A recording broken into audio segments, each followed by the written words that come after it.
সব সময় শুনে গিয়েছি, মানুষের পক্ষে কথা বলেছি, মানুষের জন্য ভূমিকা রেখেছি। আজকে আপনাদের লাখ লাখ মানুষের উপস্থিতি আমার 40 বছরের যে ত্যাগ, সেই ত্যাগকে আপনারা সার্থকতা দিয়েছেন।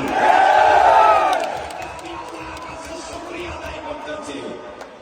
প্রিয় ভাইরা, কলেজ জীবনে ছাত্রলীগের মার খেয়েছি, শরীর থেকে অসংখ্যবার রক্ত জড়িয়েছে, বিশ্ববিদ্যালয়ে শিবিরের মার খেয়েছে, অসংখ্যবার আমার শরীর থেকে রক্ত ঝরেছে, জেল কেটেছি, জাতীয় পার্টির মার খেয়েছি।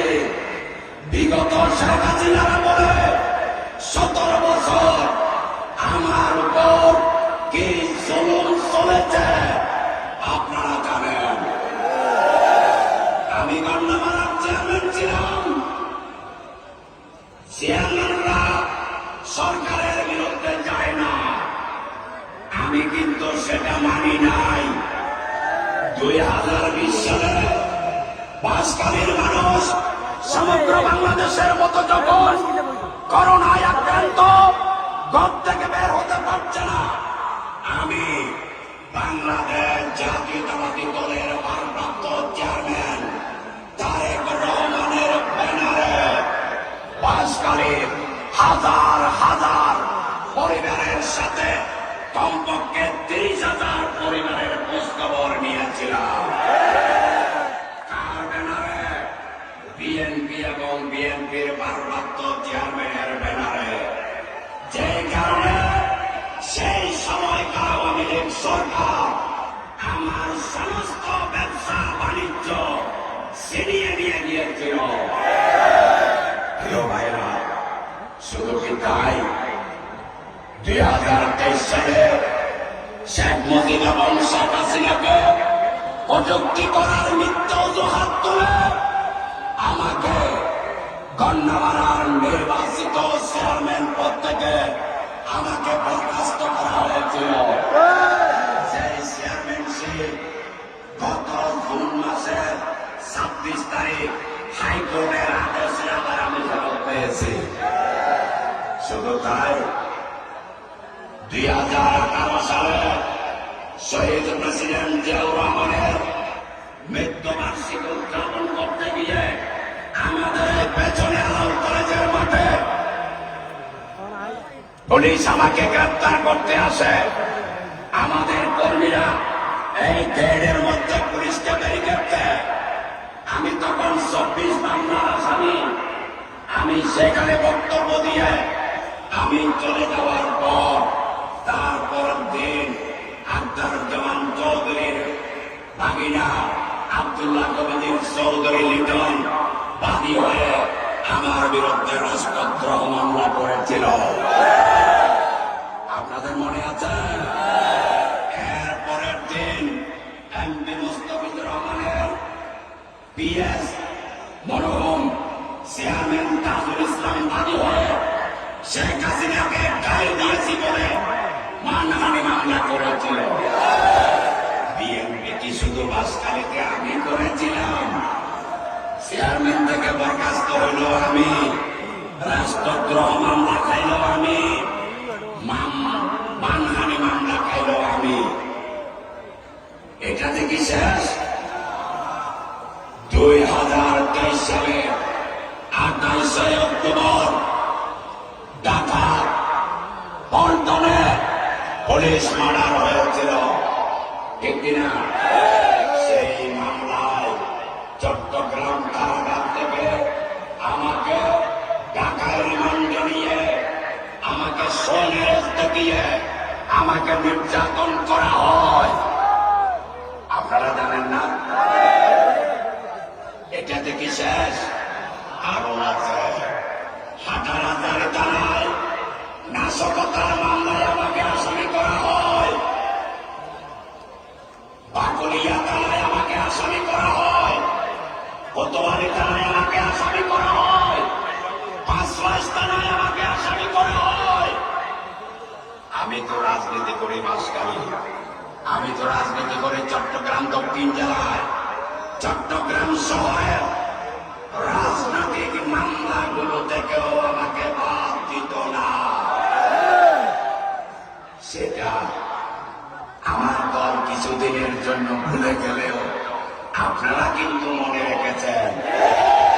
আপনারা এখানে এসেছেন। প্রিয় ভাইরা, শুধু কি তাই?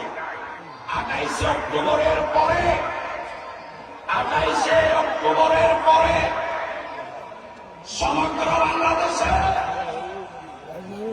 যখন আমাদের বাঘা বাঘা নেতারা আত্মগোপনে চলে গিয়েছিল, আমাদের বাসকারী চট্টগ্রাম দক্ষিণে বড় বড় নেতারা যখন মোবাইল বন্ধ করেছিল, আমি কি আমার মোবাইল বন্ধ করতে পেরেছি? আমি আমার বাড়িতে অবস্থান করে সেখান থেকে আমার দলের কর্মকাণ্ড চালিয়েছি। শত শত পুলিশ, বিজেপির র্যাব আমাকে গ্রেপ্তার করার জন্য যেত।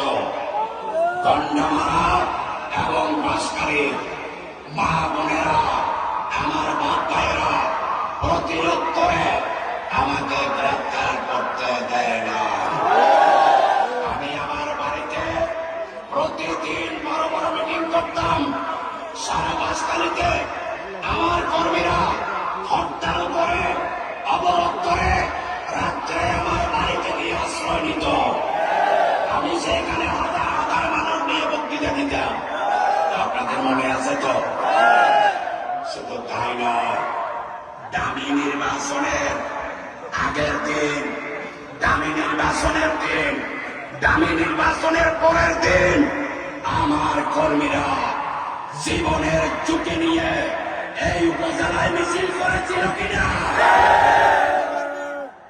সমগ্র বাংলাদেশে একটি মাত্র মামলা হয়েছিল, নির্বাচন কমিশনের মামলা। সেটি হাসখালী থানায়, আসামি একজন, আমি লিয়াকত আলী।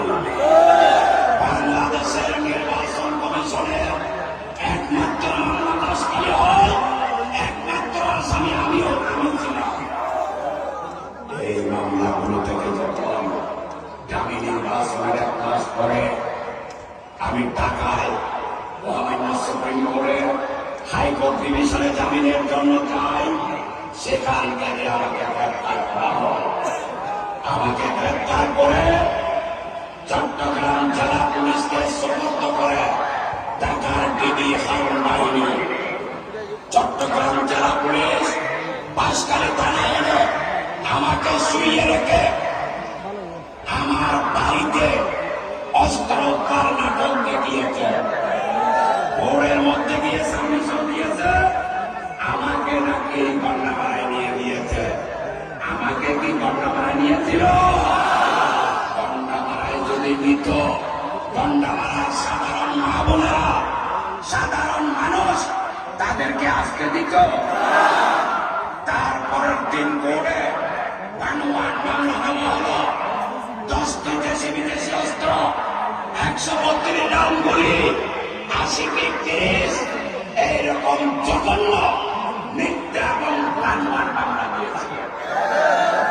প্রিয় ভাইরা, আমাকে যখন চট্টগ্রাম কোর্ট থেকে, চট্টগ্রাম জেলখানা থেকে আমাকে যখন বাঁশখালী আনা হতো, আপনারা দেখতেন সামনে স্কট, পিছনে স্কট, পুরো প্রিজন ভ্যানে আমি একজন।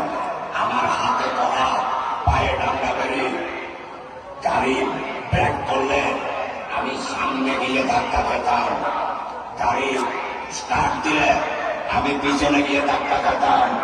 আমার প্রচন্ড বমি হতো। আমি মনে করতাম আমি বুঝি এই মারা যাচ্ছি। এরপরেও হাজার হাজার মানুষ পড়ে আসত। আমি তাদের সামনে কখনো চেহারা খারাপ করতাম না, কারণ আমি যদি চেহারা খারাপ করি, বাঁশখালীর মানুষ বিএনপি করতে ভয় পাবে, মনে করবে গন্ডামারার লিয়াকত চেয়ারম্যানকে যেখানে অবস্থা খারাপ করে ফেলছে, আমি কে? শুধু বিএনপি নেতা কর্মীদেরকে সাহস দেওয়ার জন্য আমি হাসি খুশিতে করে নামতাম। প্রিয় ভাইরা, রিমান্ডের পর রিমান্ড, নির্যাতনের পর নির্যাতন। দক্ষিণ চট্টগ্রামে আমার সে যদি বেশি কারো উপর চলে তাহলে তার নামটি প্রকাশ করুন। প্রিয় ভাইরা, আমি রাজনীতি করি, আমি ধানের শীত চাইব, এটা একটি স্বাভাবিক ব্যাপার। আমাদের নেতা বলেছিলেন, আমাদের দল বলেছে শিক্ষাগত যোগ্যতা, রাজনৈতিক ক্যারিয়ার, ফ্যাসিবাদ বিরোধী আন্দোলনের ভূমিকা, ফ্যাসিবাদের জুলুম নির্যাতনের শিকার এবং ব্যক্তিগত জনপ্রিয়তা সবকিছু দেখে মনোনয়ন দেওয়া হবে। আমার কি এগুলোর অভাব ছিল? এই রিপোর্ট আমাদের ভারপ্রাপ্ত চেয়ারম্যান বরাবর পৌঁছতে দেওয়া হয় না। আমি বিশ্ববিদ্যালয় থেকে মাস্টার ডিগ্রি নিয়েছি, এরপরে LLB কমপ্লিট করেছি। আমার বাবা কৃষক হলেও আমাকে বিশ্ববিদ্যালয়ে লেখাপড়া করিয়েছেন। শিক্ষকতা যোগ্যতায় বাদ দেওয়া সম্ভব হয় না। রাজনৈতিক ক্যারিয়ার, আমি স্কুল ছাত্র দলের সেক্রেটারি, সভাপতি, ইউনিয়ন কমিটির সভাপতি, কলেজ কমিটির সেক্রেটারি, উপজেলা কমিটির সভাপতি, জেলা কমিটির সভাপতি, কেন্দ্রীয় কমিটি, বিদ্যালয় কমিটির সাধারণ সম্পাদক ছিলাম।